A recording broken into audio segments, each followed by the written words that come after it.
In this episode of iCantCU, I'll tell you about the Getting Started with Podcasting workshop that I did with some other blind podcasters. I'll tell you about my glaucoma doctor appointment that was somewhat disappointing. I've also got a couple of blind Bodega stories and a Ziggy story too. From Studio B in Swarthmore, this is the iCantCU podcast with David. It's like blind people for dummies.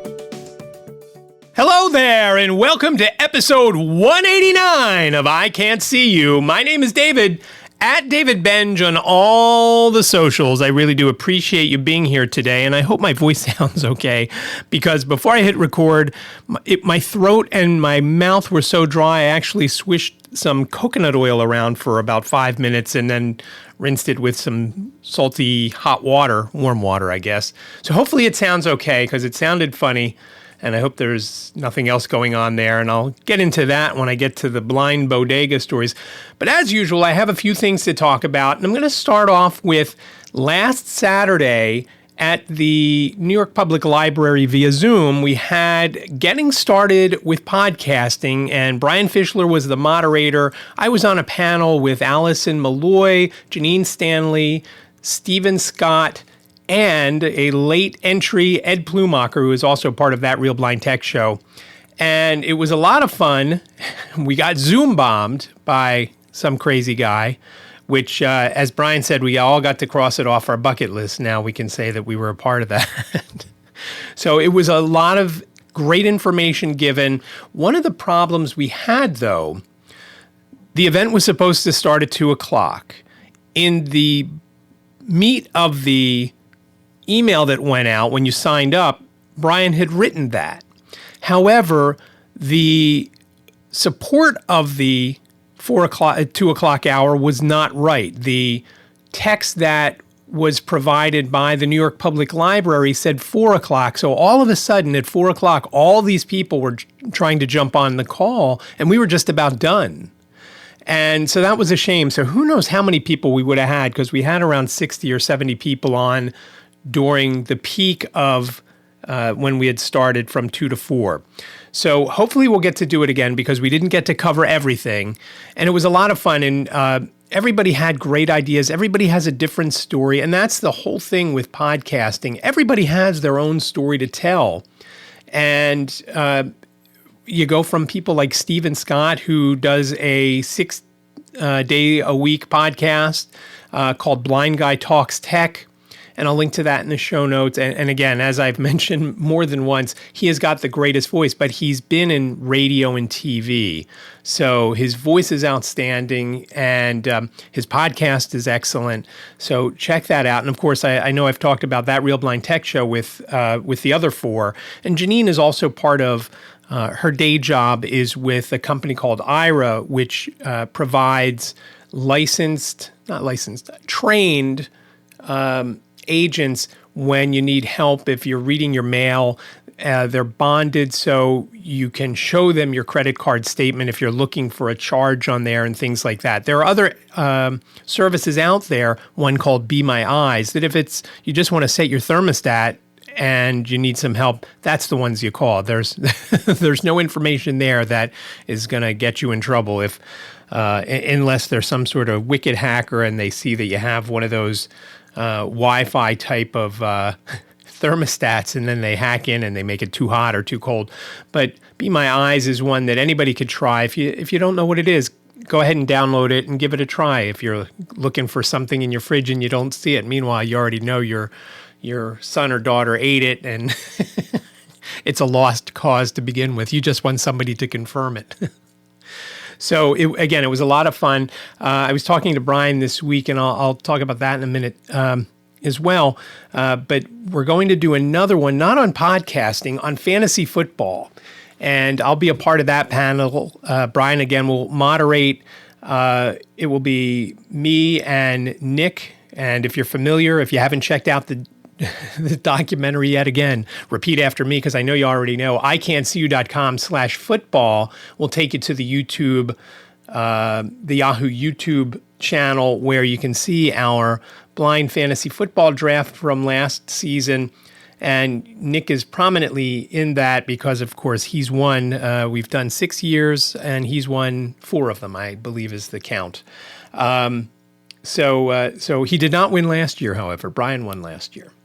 So go ahead and check that out. And again, that's going to be the 4th of August, which is a Thursday night at 7 p.m., again, hosted by the New York Public Library. And there's some other parts of that. Just know it's the New York Public Library. I don't have the information in front of me, so I cannot repeat exactly what it is. But I was talking to Brian and Ed this week. I'll be coming up, the next episode of That Real Blind Tech Show, I will be a guest on, and that's going to drop probably Monday-ish, Brian told me. So once that drops, I will put a link to it. And again, you could just look up That Real Blind Tech Show, or better yet, go to blindtechshow.com. And you can listen to it right there or download it or figure out where you want to listen to it on Apple, Spotify, and all the other places they are. The person that did that website, just outstanding. It was me. And not outstanding. It gets the job done. So give that a look. Again, blindtechshow.com. And you can also read about Brian and Allison and Ed and Janine. And they've been featured in a lot of different news articles. There's a lot of great things there. One of the cool things, Brian was actually on Top Gear a few years ago, and he's actually driving a car, which is kind of funny. Somebody's telling him what to do. I don't think it was Ira, though. I think somebody was actually in the car with him. But you can check that out over at on the in the news page at blindtechshow.com. So blindtechshow.com/in-the-news. And I will put a link in the show notes for that. Again, a lot of other great things there. And so that's it as far as the library goes. And once I have a link for the fantasy football, I will put that up. But I don't have that yet. So the week started off for me. Well, as it ended last week, I told you about COVID at the Blind Bodega.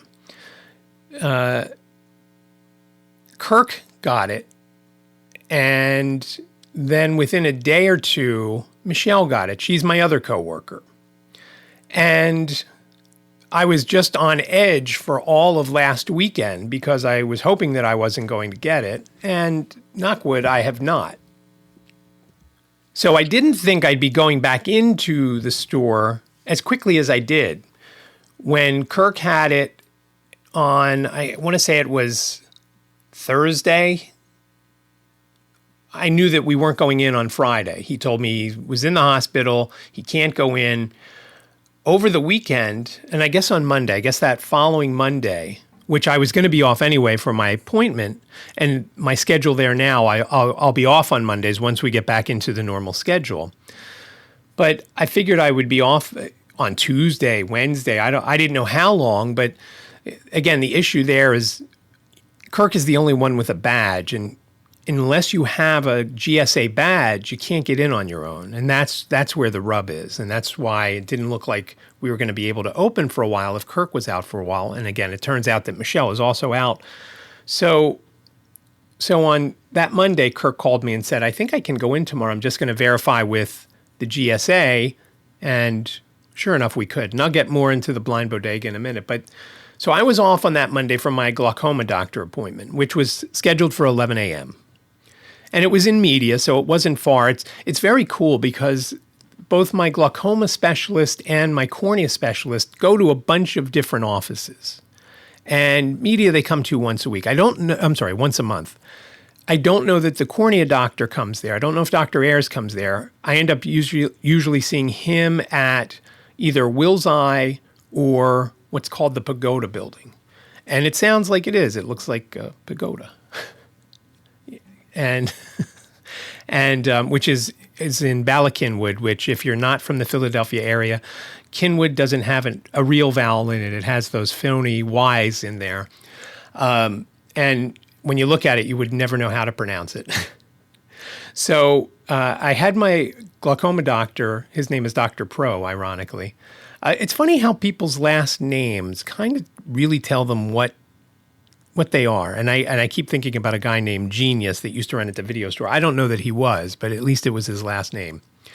So I saw Dr. Pro again. My scheduled time was 11 a.m. So I go in there, and Liz had some things to do, to run to the bank, a couple of banks, one of them being for Keystone Chapter, because, again, she is the de facto treasurer of the Keystone Chapter. I am the named treasurer, but Liz is the one that writes the checks because we don't have it on the computer, which I can't stand that it has to be that way. And now that we have a new computer for her, we're going to get QuickBooks, and hopefully I'll be able to actually take care of everything. Liz was going there, and then if there was time, she was going to go to Trader Joe's, also in media. Well, I'm sitting there for a while, and I'm on my phone. I'm weeding through emails. And yes, I said weeding, not reading. Because I don't have a lot of time during the week to go through ones that I might want to look at later, but I don't want to delete yet. There are obviously some that are important that I want to read. And then there's some that I am never going to get back to, I delete. But there's, on any given day, I don't know, 10 in each account that I follow closely that I may want to read. I do want to read, but I don't know when I'm going to get to it. Sometimes I do it on the train, never on the train on the way home because I am exhausted by the end of the day. So I was doing that and cleaning out my inboxes of a couple accounts, and I'm listening to everybody around me and the people that sat next to me, which I was a little fearful of because the guy was coughing like you wouldn't believe. And I was sitting all the way off by the front door where nobody else was sitting when I got there. And then this guy sits next to me, and he wasn't exactly next to me, but he was within 4 feet. And he's coughing, and I was wearing a mask because I was going to wear a mask from here on out because even though I tested negative that morning, I didn't want to chance it just in case it was only 5 days and maybe I'll still test positive, I was thinking. And I was glad I had a mask on because I did not, and I think the office required it. I don't know that this guy had a mask on or not. So they start talking, and the guy was saying, we came from Dover, and it's a 2-hour drive, which I know Dover is in Delaware. It's the state capital. And he's saying, what do you mean we have to wait 2 hours? We could have left later. I would have not driven up here so early, and we could have left later. I wish somebody would have let us know. And so, yeah, the doctor was 2 hours behind, and everybody's complaining and carrying on. And I figure I have so many emails here, I could wait here for 6 hours and still not be done, as well as actually going into emails and doing some emails myself, sending some. Again, I'm not real comfortable doing it on my phone because I use dictation, and sometimes it is something so completely different. The words that come out of my mouth to the words that get written in the email are miles apart.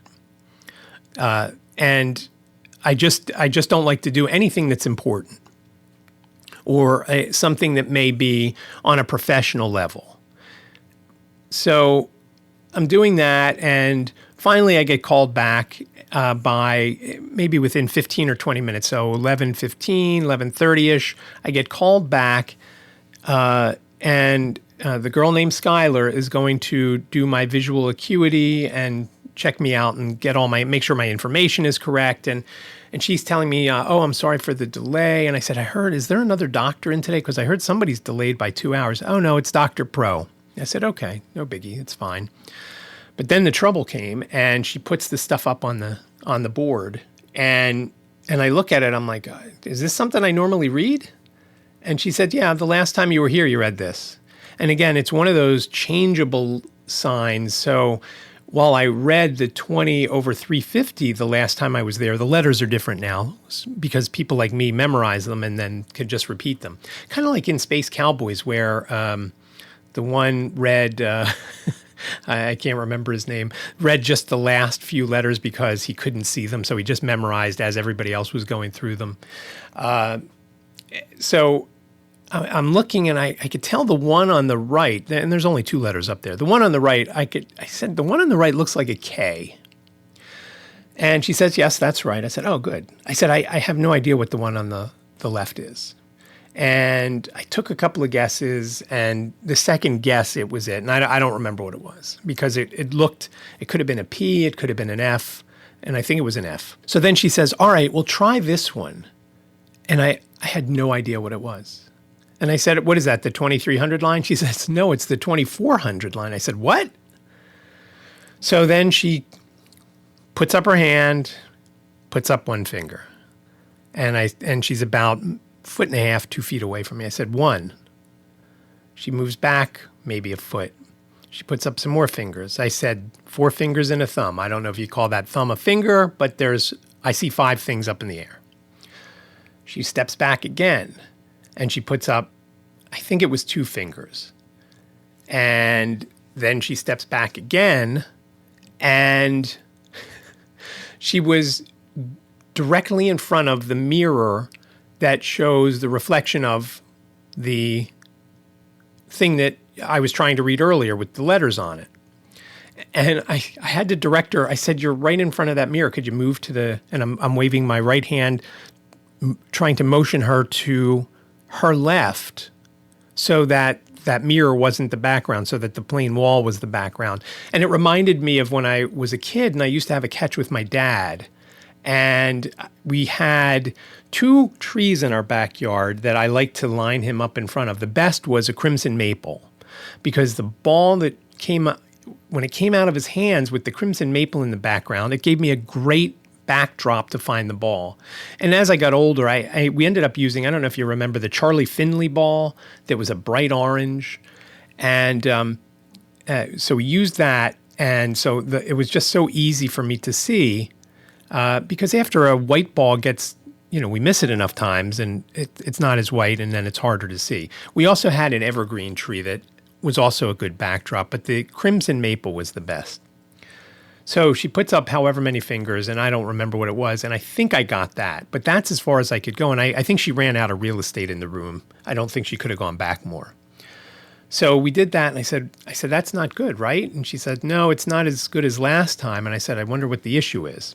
And so I started, and then she sent me back out to the waiting room, and I said, okay. And they said, we'll try to get to you sooner than the 2 hours.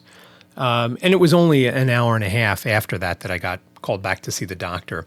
But as I'm sitting out there and I'm thinking about what just went on, one thing popped into my head was earlier, the week before, as I mentioned in last week's episode, I injected myself with that Stelara. It was the second injection in the first introductory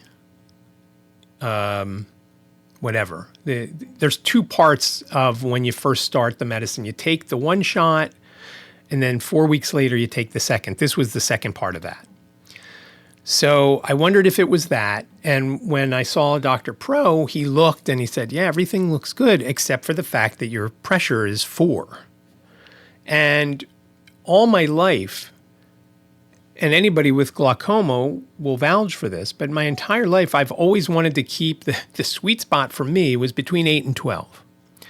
And sometimes after surgeries, like after I had the cornea transplant, it was 16, and we kept an eye on it, and it was fine. And it dropped to 14 a week later, and then settled into, I want to say 7 or 8. And when my pressure would get much higher than the mid-teens, that's when talk of surgery came to lower it because the medicines weren't working, so forth and so on. Well, I haven't been on a glaucoma med for maybe decades, at least a decade, maybe more. And probably since 2008 when 2008 I had a cornea transplant. Probably since 2003, when I had my last trabeculectomy. I don't know how to spell that, so I'm not going to put that in the show notes. Just know it's a glaucoma surgery. So what can you do, as I asked Dr. Pro, what can you do when you have a low pressure? He said there's no meds for it. He said some people like to try and bump up the steroids, and I'm already on a steroid 4 times a day. So you really can't bump that up too much more. And he said, really, the only option is surgery. And I thought, this is just ridiculous to have surgery on someone with glaucoma to make the pressure go up. Because what could happen is it doesn't stop where you want it to stop. It just keeps going. And then you have to have glaucoma surgery to get it back down. And then it's just a yo-yo. And so we're going to keep an eye on it. But it was very troubling. It's called hypotony, by the way, if you want to look that up. And it's funny if you ask the A lady or the G lady about it. The A lady says it funny, so Go ahead and ask. Hypotony, Hypotony. So that's what I have now, evidently. And so I'm wondering if it's from the Stellara, or back in June, around the 20th, about a month ago, I went to Dr. Garg, and he told me to start taking lutein, and which I did. And I don't know if, no, I thought, you know what, that's an easy enough fix. I can stop taking that and see if my vision gets better. And so with the low pressure, one of the issues is obviously my sight. I don't see everything as well. And he equated it, Dr. Pro equated it to, imagine if you're trying to play basketball with a ball that wasn't fully inflated. That's basically my eye right now, not fully inflated. That says a lot about me. We're going to keep an eye on it. I go back to Dr. Ayers in September, and then I go back to Dr. Pro in November on my birthday. So hopefully that's not terrible news then, but we just have to wait and see what goes on. So I've got a few blind bodega stories, and as Frank had mentioned when we were texting a week or so ago, he said, you had a hot dog story, you didn't have a cool dog story, nothing about Ziggy.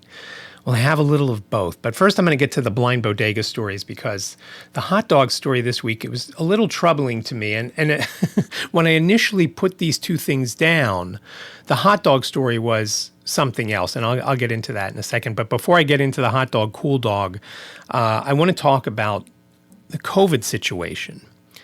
And so we're in the IRS building in Philadelphia, and this building is huge. It basically covers one city block, from Market to Chestnut, and from Schuylkill Avenue to 30th Street. And I did a loop around it one day while I was waiting for Kirk to arrive. He comes down from Allentown each day.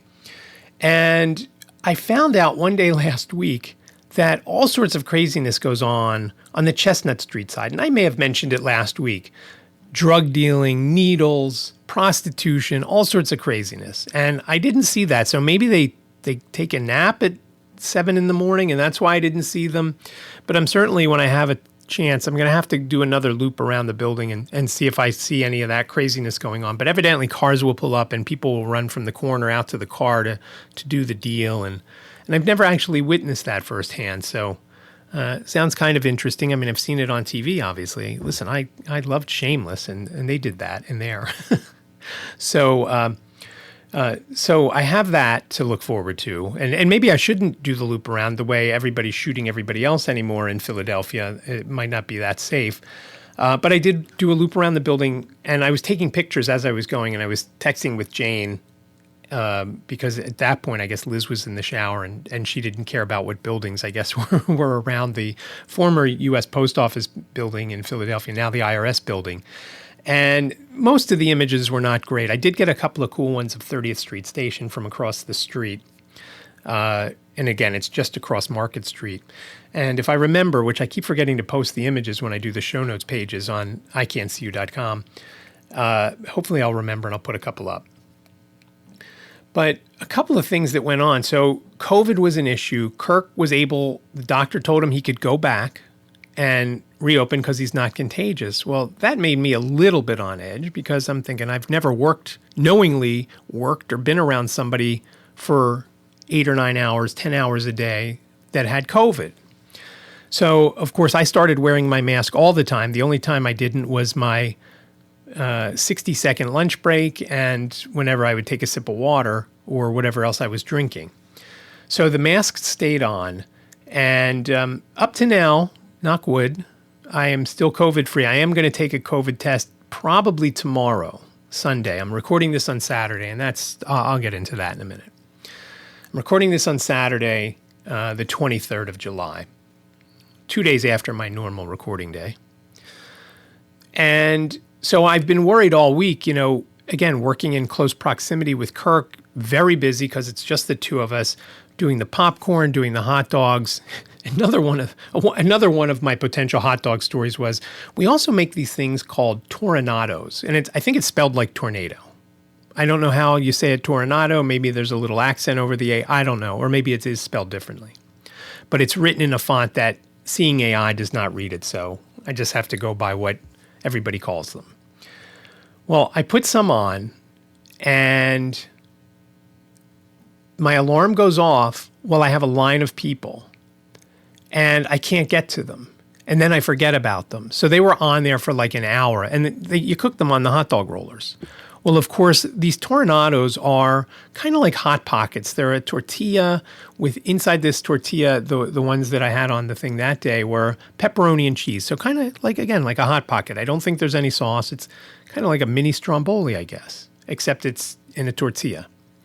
Well, when you cook something like that for too long, what happens? Usually they break and then the cheese oozes out. And that's what happened. And so the hot dog rollers were a mess, thanks to me. Kirk said he would take some of the blame since he didn't take them off either, but he was busy doing stuff in the office, and we were down to one register because there was an issue with the register that we just set up a week or so ago. The gun wasn't reading the barcode, so you can't operate without being able to use the gun, the scanner.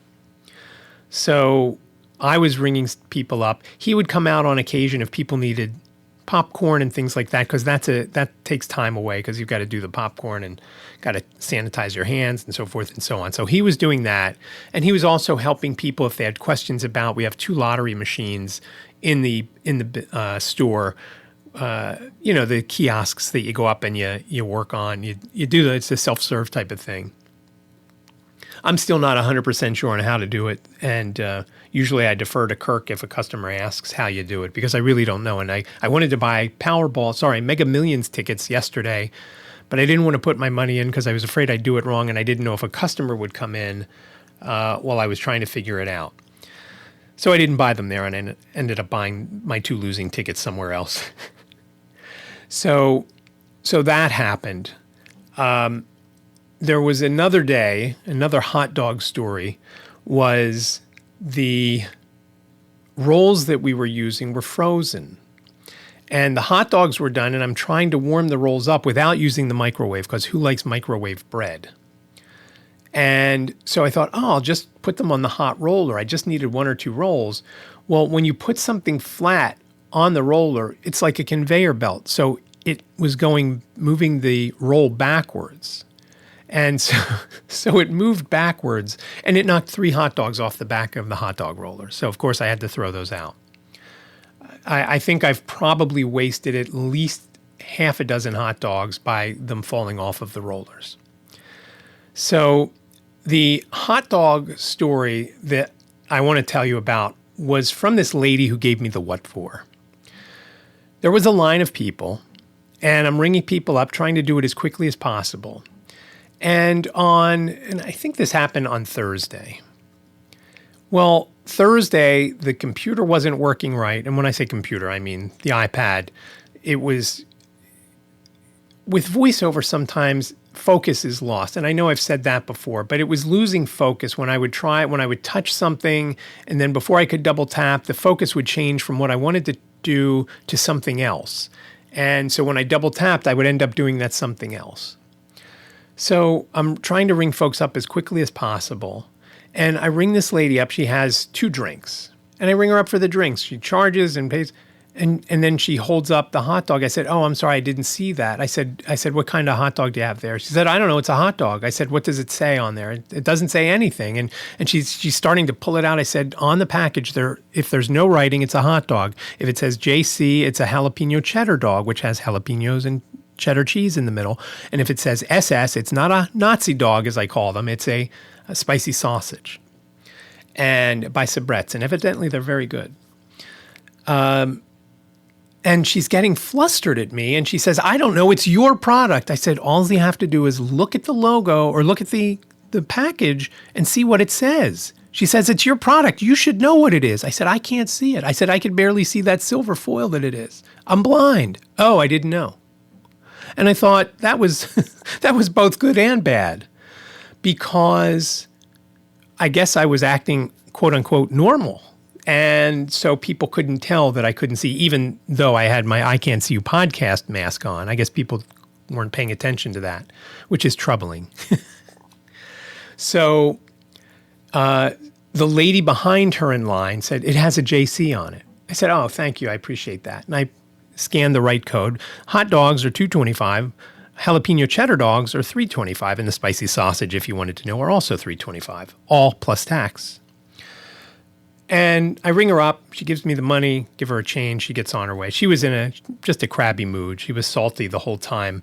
And, maybe because she was waiting in line for a minute or two, whatever.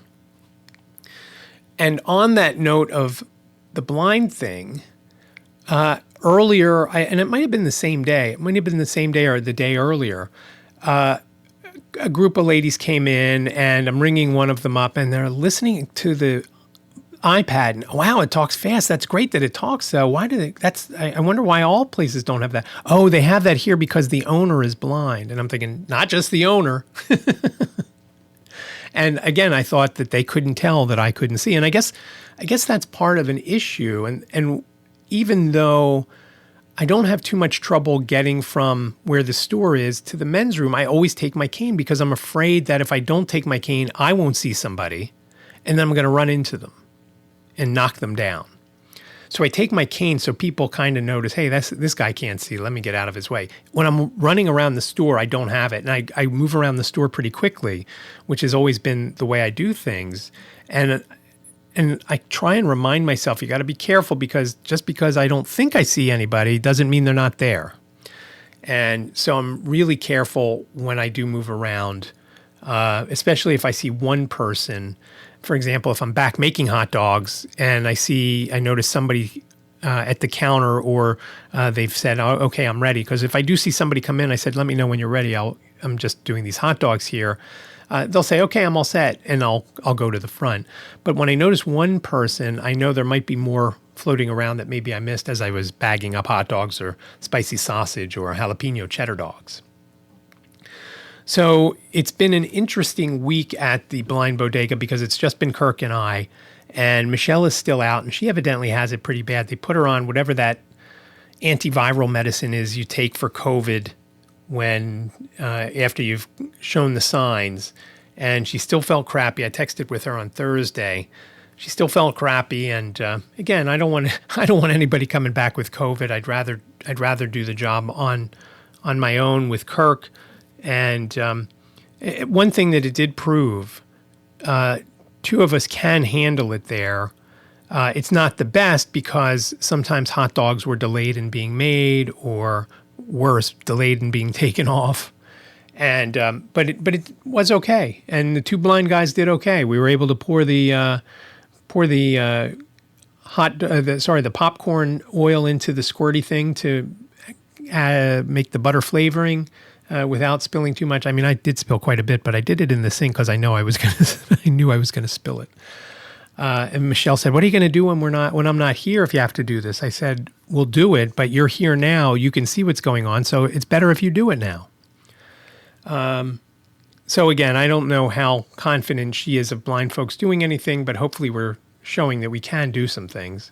And the issue now has been inventory. We've been having trouble getting some products in. So we actually, Liz came in Friday afternoon, and we went over to Jetro to get some product to sell because we're having trouble getting stuff from hers and from the soda company so that we have stuff to sell. We're out of Diet Pepsi. And it's very interesting also to see what sodas and water sell. Tahitian Treat, if you remember that. From back in the day. That is a very big seller, which I think is funny because I used to love, as I think I mentioned last week, all those Canada Dry flavors. So that's it for the Blind Bodega, and I'm not going to have off this Monday because Michelle is still off, and I'll have to be there to help Kirk out. So, and in fact, now we dropped Kirk off at 30th Street Station. He was taking the train to Lansdale, and then his wife was going to pick him up there for the rest of the journey back to his house in Allentown. So Liz and I brought the stuff that we bought at Jetro home, and then we will take it in on Monday when I go into work, and we'll stock the shelf. So that'll give us something to do on Monday. Mondays and Fridays are slow because not as many folks are in the building. As I mentioned previously, the IRS, some people have to be in there 3 days a week, some people just one day. Well, everybody picks Tuesday, Wednesday, Thursday. If they're 3 days a week. And if it's one day, they pick one of those days because who wants to work on a Friday or a Monday? So it'll be interesting to see how this week goes. And I'm hoping that Michelle comes back because I've got something to do with Trish from Philly Touch Tours later in the week, and I don't know if it's Wednesday or Thursday, but they're going to a museum in Delaware, Science and Nature Museum, something like that. I was hoping to go on it, and we'll see if that actually happens now. All right, finally, you've waited long enough for the Ziggy story. Ziggy loves going in the car. And when I say going in the car, getting in the car. He doesn't go in the car yet. So every day, if Jacob is not either awake yet or upstairs yet, we take him when Liz drops me at the train every morning. We leave the house right around 6, and Ziggy rides in the back, and he's, for the most part, pretty good. We have him, he has his harness on, and he's connected to a seatbelt. Well, the issue has been that the way our 2021 Nissan Murano seatbelts are, it's very easy for him to undo himself just by stepping on it, because the locking, the button is on the top, so it makes it real easy. When I was a kid, we always had GM cars, and I remember the button was not that easy. It was in the middle of this square, and it had the GM logo, and you had to push it like you were launching a nuclear attack. These buttons are more of a plunger type thing. You step on it and it releases, and that's what happens with Ziggy, because he gets excited. He sees something outside. He wants to go from side to side of the car. And so in his jumping around and looking from one side to the other, he steps on it and then frees himself. Well, typically, if he and Liz are only in the car by themselves, Ziggy jumps up front and rides shotgun, because I guess he likes it. And I've got no problem with him riding shotgun, even when I'm there. The problem is, if we were to get into an accident, even if Ziggy were plugged in, the airbag would probably kill him. And if he was sitting on my lap, probably not feel so good on me either. So that's why we don't allow him to ride up front, just like as a child.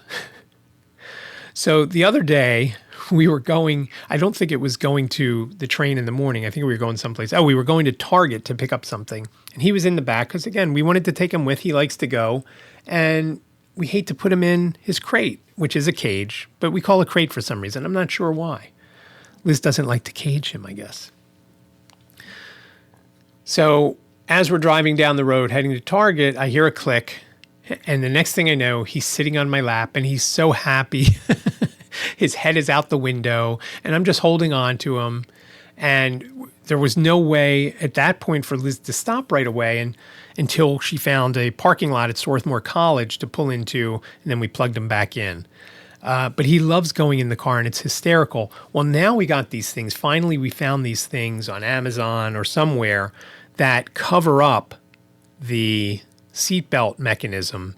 So the end of the seatbelt that clips into the car, the thing that clips onto Ziggy's collar, Ziggy's harness and the car, you put the metal part through, and then it's kind of like basically just like a plastic cover.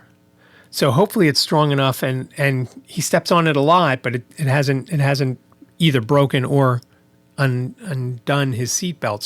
So far so good. But just know that Ziggy likes to ride shotgun. And that's the Ziggy story. I know it's not that exciting, but he really was so happy when he was sitting on my lap in the front seat of the car that day. And I felt bad that we had to put him in the back. But again, if we were in an accident and the airbag's deployed, it would not be good for him.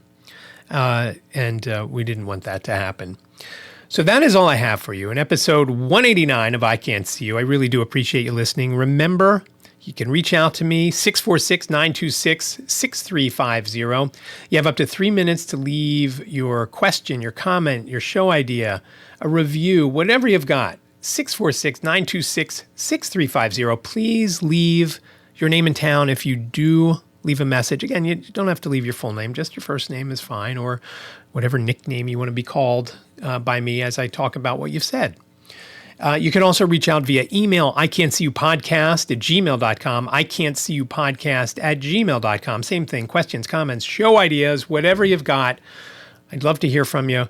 On socials, of course, you can always connect at David Benj. That's DavidBenj. My middle name is Benjamin, which now my license has my whole name on my real ID. So it says David Benjamin Goldstein. And it just so happens that the guard that I see every morning at the IRS building who makes me walk through the scanner, and I'm not sure he even pays attention as my bags go through on their own, I think it's just following orders because a few days they didn't make me do it.